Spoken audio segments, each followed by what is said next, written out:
I was folding laundry when my phone rang. My father's name lit up the screen, and for a split second, I thought he was calling to tell me when the funeral would be. Instead, his voice was cold, professional, final. "We all agreed," he said. "You are not welcome at your grandfather's funeral." I opened my mouth to speak, to ask why, to remind him that I was still his daughter, still my grandfather's granddaughter, but the line went dead. He hung up without another word. I stood there, frozen, my hands shaking, the silence roaring in my ears. My grandfather was gone. William Reynolds, the billionaire everyone admired, the only person in my family who ever truly protected me, and I wasn't allowed to say goodbye. At that moment, I thought the pain couldn't get any worse. I was wrong.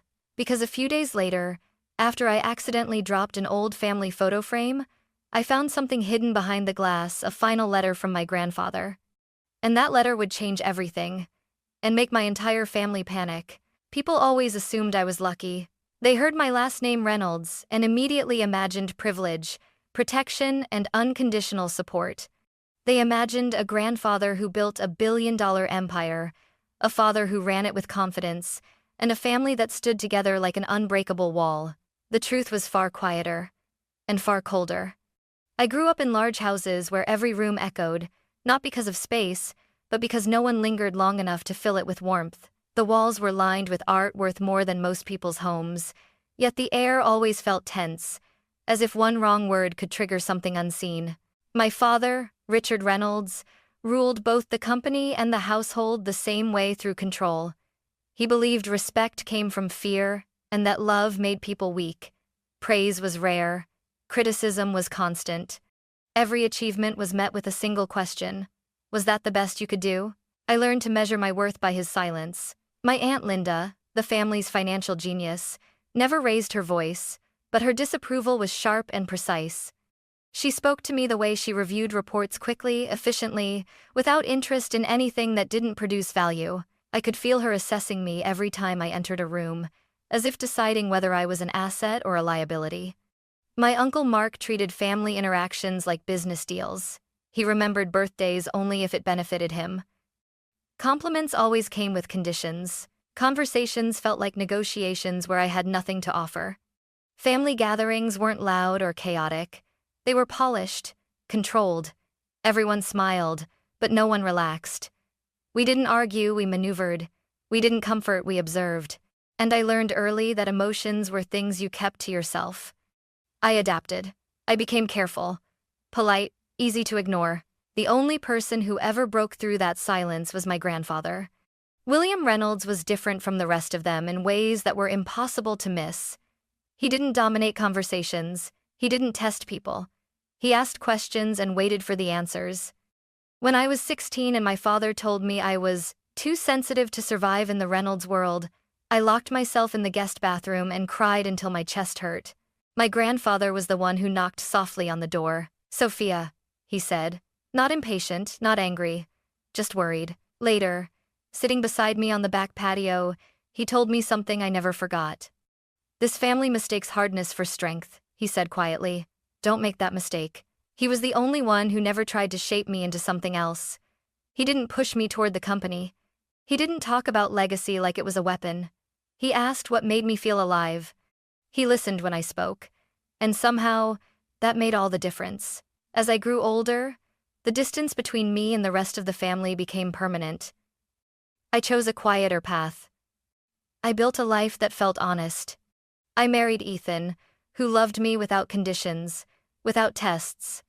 I stayed respectful toward my family, but distant. Still, part of me believed that blood meant something.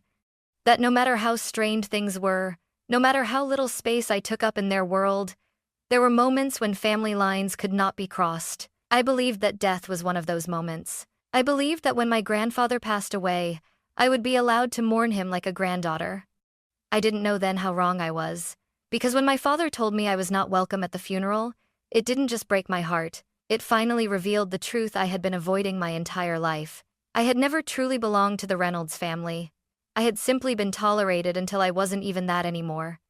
I didn't find out my grandfather had died from my family.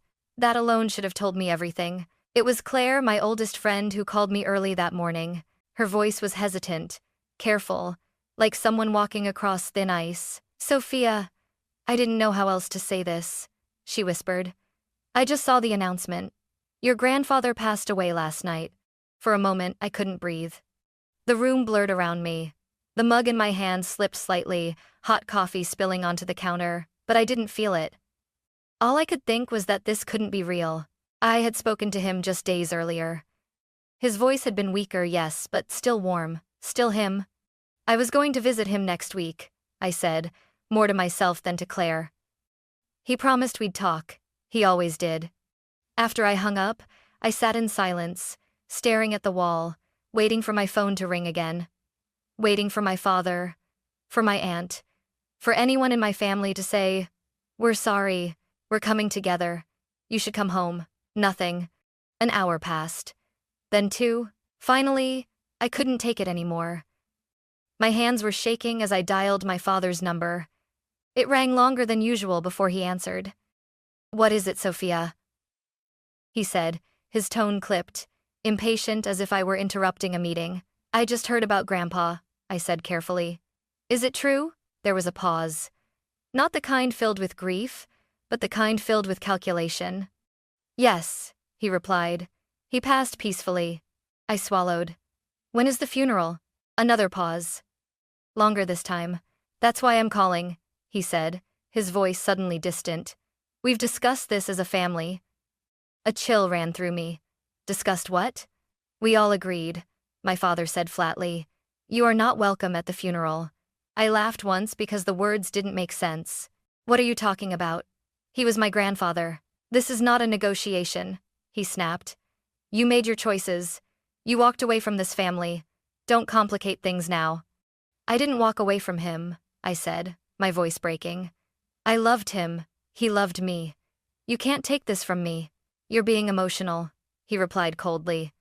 "This is exactly why we made this decision." "Dad." The line went dead. I stared at my phone, waiting for it to light up again, waiting for him to call back, to say he didn't mean it, that he'd spoken too harshly, that of course I could come. He never did. I tried calling my Aunt Linda. No answer. I texted my Uncle Mark, left on read. I even reached out to the family assistant, someone who had watched me grow up only to receive a stiff reply. "I'm sorry, Sophia. I'm just following instructions." Instructions. That was the word that shattered me.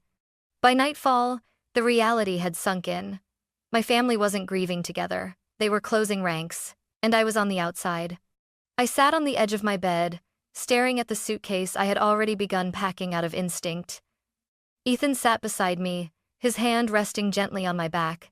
"They can't do this," he said quietly. "You should be there." "I know," I whispered. "But they don't care what's right. They care about control." For the first time, I felt something shift inside me, not just grief, but fear.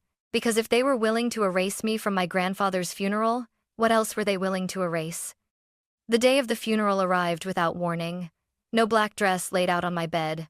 No itinerary. No address. Just a quiet morning that felt wrong in every possible way. The world outside my window carried on as if nothing had happened, and that hurt more than I expected. I knew exactly what was happening miles away. The grand hall. The polished marble floors. The long line of black cars pulling up to the estate. I could picture my family standing together, accepting condolences, speaking in low, respectful tones. I wondered if my grandfather's name was spoken with genuine sorrow or with relief. I made coffee I didn't drink and turned on the television, then turned it off again. Every sound felt too loud. Every silence felt unbearable. Ethan asked if I wanted company. I shook my head. "I need to be alone," I said. "Just for today." He hesitated, then nodded. "I'll be right here if you need me." After he left the room, I wandered through the apartment without purpose. My fingers traced the edges of bookshelves, picture frames, small reminders of a life built quietly and honestly far away from the Reynolds estate. That's when my eyes landed on the old family photo frame. It sat on the lowest shelf, slightly crooked, something I'd brought with me years ago when I moved out for good. The photo inside was from a summer long ago, taken on the back lawn of my grandfather's house. He stood in the center, tall and smiling, his hand resting lightly on my shoulder. I remembered that day clearly. He'd pulled me aside afterward and said, Keep this. One day it will remind you who you are. My throat tightened. I reached for the frame, meaning only to straighten it, but my fingers slipped. The frame hit the floor with a sharp crack. Glass shattered. I gasped and knelt down immediately, my heart pounding as if I'd done something unforgivable. "I'm sorry," I whispered instinctively, the words leaving my mouth before I could stop them. As I gathered the broken pieces, I noticed something strange. The backing of the frame wasn't flat. There was a slight bulge, barely noticeable unless you were looking for it. My hands froze. Slowly, carefully, I peeled the cardboard backing away. A folded piece of paper slid out. For a long moment, I just stared at it, my breath shallow, my thoughts racing. The paper was yellowed at the edges, creased as if it had been opened and closed many times. I recognized the handwriting immediately. My grandfather's. My hands trembled as I unfolded it. The room felt suddenly too small, too quiet, as if the walls themselves were listening. The first line stole the air from my lungs. "Sophia, if you are reading this, then I am no longer here and something has gone very wrong." I sank onto the floor, the letter shaking in my hands. As I read on, my grief shifted into something sharper. My grandfather wrote about his fears, about being pressured, about decisions made on his behalf. He wrote that he trusted me not because of blood, but because I had always chosen integrity over ambition. Near the end, one sentence stood out, underlined twice. "If my wishes are ever questioned, this letter is proof that I did not consent." Tears blurred the page. In that moment, everything changed. My family hadn't just shut me out of the funeral. They were hiding something, and my grandfather had known they would. I folded the letter slowly, my hands steady now, my heart pounding with a new understanding. This wasn't just about saying goodbye anymore. This was about the truth. And I was the only one holding it. I didn't tell anyone about the letter that night. Not Ethan, not Claire, not even myself, not fully. I placed it back on the table, smoothed the creases with trembling fingers, and stared at it as if it might disappear if I looked away for too long. My grandfather had known. That thought echoed in my head again and again. He had known they would try to silence me. He had known they would shut me out, isolate me, make me doubt my place in the family, and somehow, quietly, without confrontation, he had prepared for this moment. I barely slept. Every time I closed my eyes, I heard my father's voice again. We all agreed. I wondered when that agreement had been made. Around which table? In which room I was never invited into? The next morning, my phone rang. I froze. It was my Aunt Linda. She hadn't called me directly in years. I let it ring twice before answering. "Hello?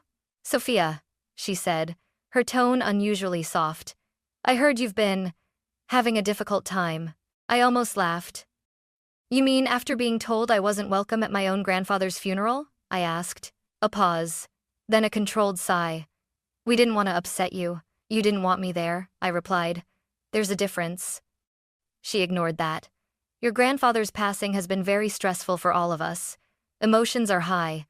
Decisions were made quickly." "Decisions about me," I said. Another pause, longer this time. "Listen," she continued. "It's best for everyone if things stay settled. The estate is being handled. The will is clear. There's no reason to create unnecessary conflict." My grip tightened around the phone. "I haven't created anything. I'm just asking you to be reasonable," she said gently, but there was something sharp underneath her words. "You've built your own life. You don't need to be involved in this." I looked at the letter on the table. "I think my grandfather wanted me involved," I said quietly. Her voice cooled instantly. "Did he tell you that?" "No," I answered. "He wrote it." Silence. I could almost hear her calculating on the other end of the line. "Well," she said slowly, "whatever you believe you have, I strongly suggest you speak to a professional before making assumptions."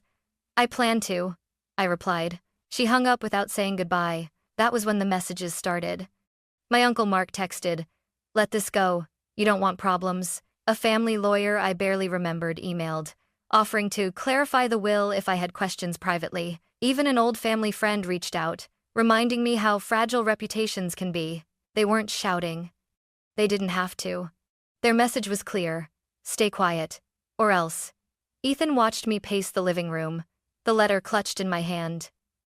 "They're scared," he said calmly. They're powerful, I replied. And I'm just me. He took the letter from my hands and read it slowly. When he finished, his jaw tightened. You're not just anything. And this isn't about money. This is about your grandfather's voice being heard. I know kings that. That night I made a decision I had avoided my entire life. I stopped trying to keep the peace. The next morning, I scheduled a consultation with an independent attorney, someone with no ties to my family, no reason to protect their image. Her name was Rachel Moore.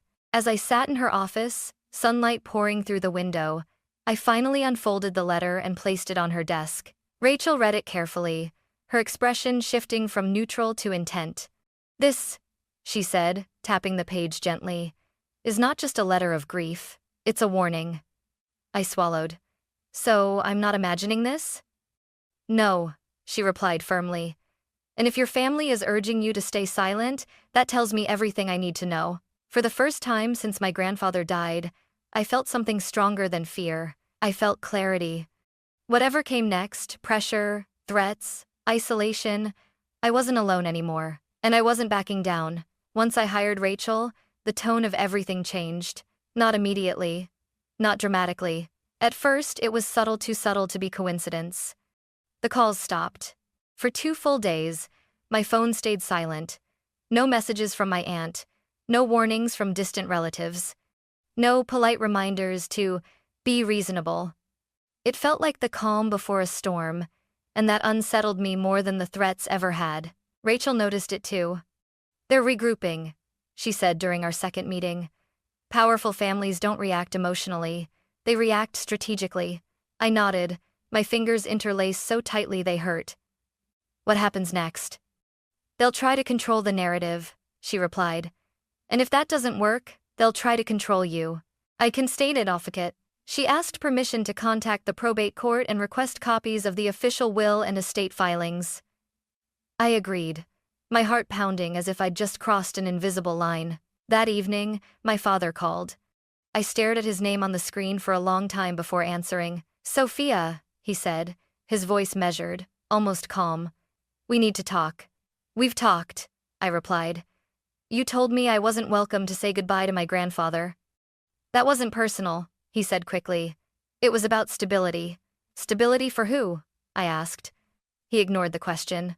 I hear you've hired an attorney. Yes. A sharp exhale. That's unnecessary. So, was banning me from the funeral, I said. His patience cracked. You're making a serious mistake. I closed my eyes. Then, explain why. Another pause. I could almost hear him choosing his words carefully. The company, the estate, the reputation of this family, these things are fragile right now. If you push this, you could damage more than you realize. You mean, you, I said quietly. His voice hardened. I mean everyone. When I didn't respond, he continued, lower now. You don't have the resources to fight us. You don't have the influence.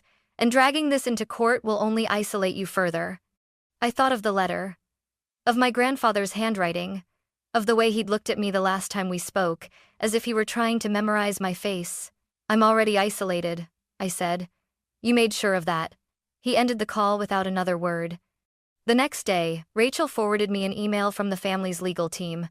It was polished, courteous, carefully worded. They suggested mediation. They questioned the authenticity of any personal correspondence. They warned that false claims could lead to legal consequences. Rachel read it once, then looked at me. They're testing you. Testing what? I asked. Whether you'll flinch. I didn't. Instead, I handed her the letter again. This time, she studied it not as a document but as evidence. We'll verify the handwriting, she said. We'll request a forensic review. And we'll file a formal motion to pause estate distribution until this is resolved. My stomach twisted. They won't like that.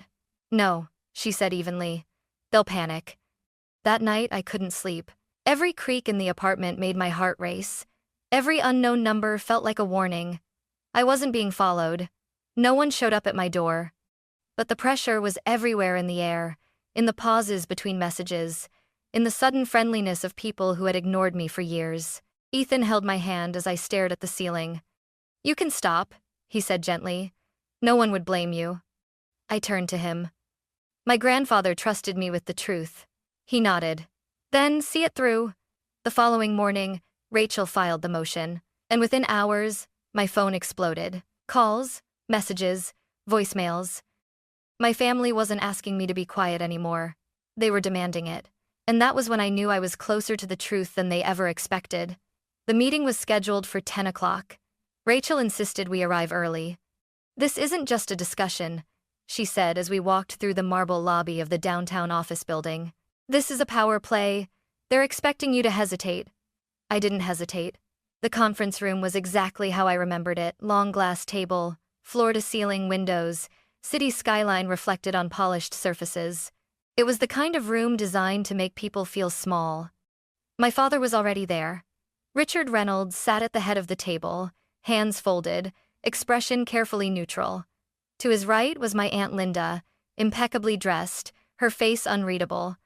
My Uncle Mark leaned back in his chair, arms crossed, watching me like a problem he hadn't decided how to solve yet. The family's legal team filled the remaining seats. No one stood when I entered. Rachel pulled out a chair for me and whispered, "Look straight ahead." I did. My father spoke first. "Let's get this over with." "Gladly," Rachel replied before I could. "We're here to formally address concerns regarding the validity of William Reynolds's will." Linda's lips tightened. "There are no concerns." Rachel slid a folder across the table. "Actually, there are several." I felt every eye turn toward me. My father finally looked directly at me, and for the first time since the phone call, his composure cracked. "You're really doing this," he said quietly. After everything you did," I replied. Mark scoffed. "You weren't even there at the end." "That's because you made sure of it," I said, my voice steady even as my chest burned. Linda leaned forward. "Sophia, stop this now. You don't understand the damage you're causing." Rachel met her gaze. "My client understands perfectly. That's why we're proceeding. His stone was at Master." She turned to me. "Would you like to explain why we're here?" I took a breath. "I found a letter," I said, "written by my grandfather, hidden behind a photo frame he gave me." Silence fell over the room. Linda's fingers twitched. "That letter," I continued, "states clearly that my grandfather feared being pressured, that he did not consent to certain decisions being made on his behalf." My father stood abruptly. "That letter means nothing." Rachel raised a hand. "Sit down, Mr. Reynolds. He didn't." "You think a piece of paper gives you the right to dismantle this family?" he snapped. "To drag our name through courtrooms and headlines?" "I think the truth does," I said. Linda's voice sharpened. "Do you have any idea what happens if this goes public?" "Yes," I replied. "And I'm willing to accept it." Mark shook his head. "You always wanted to be different. Congratulations. You've gone too far." Rachel opened her laptop. "We've already filed a motion with the court to pause estate distribution pending forensic verification of the letter." That was when the room changed. My father's face went pale. Linda stood slowly, gripping the back of her chair. "You can't do that." "We already did," Rachel said calmly. For the first time, I saw fear, not anger, not arrogance, fear. "You think you're protecting his legacy?" my father said, his voice low, dangerous. "You're destroying it." I met his eyes. "You destroyed it the moment you decided I didn't deserve to say goodbye." No one spoke. Rachel closed her laptop. "From this point forward, all communication goes through legal counsel. Any attempts to intimidate my client will be documented. I do stake in his airy stay." As we stood to leave, Linda finally spoke again, her voice trembling despite herself. "Sophia. Please. We can fix this." Privately, I turned back. "No," I said softly. "You had your chance." We walked out together, me and Rachel, leaving them behind in that glass room full of reflections and lies. Outside, my knees nearly gave out. Rachel steadied me. "You did exactly what you needed to do." I looked back at the building, my heart racing, my hands shaking. I had just stood up to my entire family. And for the first time since my grandfather died, I felt something close to relief. But deep down, I knew this wasn't the end. It was the moment everything began to fall apart. The fallout was immediate. Within 24 hours of that meeting, Rachel received confirmation from the probate court. The distribution of my grandfather's estate was officially paused. An independent forensic team would verify the handwriting and timeline of the letter, and all involved parties were ordered to preserve records and communications. For the first time since my grandfather died, the process was no longer controlled by my family. It was controlled by the law. My phone didn't stop buzzing. Messages came from numbers I hadn't seen in years. Distant relatives, former assistants, even people who had once dismissed me as irrelevant. Most of them said the same thing. "We didn't know. We're sorry. You're brave." Some reached out not with sympathy, but with curiosity, trying to sense which way the wind was blowing. I answered none of them. I had learned the cost of trusting too easily. My father didn't call. Instead, his attorneys did. They requested delays. They objected to procedures. They challenged the scope of the investigation. Each move felt less like confidence and more like desperation. Rachel remained calm through it all. "This is what happens when control slips," she told me, during one of our late-night calls. "They're reacting, not planning." The forensic report arrived 2 weeks later. Rachel called me into her office and closed the door before speaking. "The handwriting matches," she said simply. "The letter is authentic." I sat down hard, my breath leaving me all at once. "He really wrote it," I whispered. "Yes," she replied. "And more than that, there's evidence he drafted it weeks before his health declined. This wasn't confusion, it was intention." That confirmation changed everything. The court ordered a full review of the original will. Certain clauses were flagged. Decisions once treated as unquestionable were suddenly under scrutiny. My family's united front fractured almost overnight. Mark resigned from any involvement, claiming he wanted distance from the conflict. Linda stopped appearing in public altogether, and my father, once so confident, so untouchable, became a name whispered rather than praised. I didn't celebrate. I mourned. Because even as the truth surfaced, what it revealed was devastating. Not just about money or control, but about how easily people could justify silencing someone they claimed to love. One evening, my father finally reached out, not with anger, but exhaustion. "You didn't have to do this," he said quietly over the phone. "I didn't have a choice," I replied. He didn't argue. He didn't apologize either.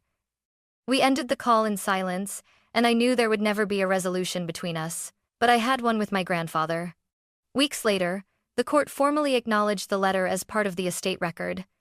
My grandfather's wishes, once hidden behind glass, were now undeniable. Rachel smiled when she told me, "Your voice is officially on record." As I left her office that day, sunlight warming my face, I felt something I hadn't felt in a long time. Not victory, closure. In the end, nothing looked the way I once imagined it would. There was no public apology. No dramatic reconciliation, no moment where my family suddenly understood the damage they had caused. And strangely enough, I didn't need any of that to move on. What I needed was truth. The court process continued quietly, methodically, the way justice is meant to work, not fueled by emotion, but by facts. My grandfather's letter remained part of the official record, his words protected by the law rather than buried by fear. That alone felt like a promise kept. I chose not to fight for power or recognition. I didn't ask to be placed at the center of anything. What mattered to me was that my grandfather's voice was no longer silenced, and that I had finally learned to protect my own. My relationship with my family changed permanently. I set boundaries where I once begged for understanding. I stopped explaining myself to people who had already decided who I was. Distance, I learned, is not cruelty, it is self-respect. Ethan stood by me through every step, steady when I wavered, calm when the pressure felt unbearable. With him, I built a life defined not by legacy or expectations, but by honesty and safety. That became my real inheritance. Sometimes I still look at the photo frame the glass replaced, the letter carefully preserved elsewhere.